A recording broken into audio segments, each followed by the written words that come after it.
How to play career mode in eFootball. Hey everyone, in today's video I'll show you how to play career mode in eFootball and get the most out of your experience. Let's get started.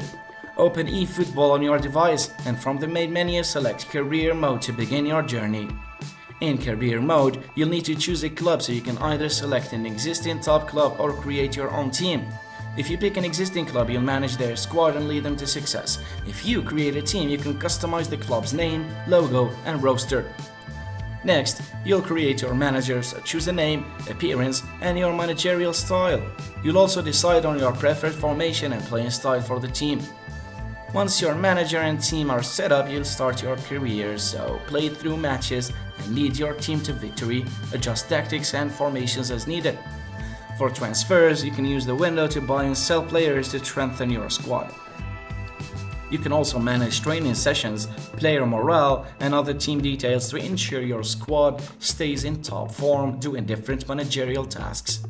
Your goal is to progress through multiple seasons, improve your squad, and win competitions like the league title or international trophies. For objectives, you need to complete them, like winning titles, developing players, or increasing your team's fan base. For development, players will grow over time, so you can invest in their development through training. Now, after each season or important milestone, make sure to save your progress. You can always go back to adjust strategies or try new approaches. And that's how you play career mode in eFootball. So if you found this video helpful, make sure to like and subscribe for more tutorials. Thanks for watching.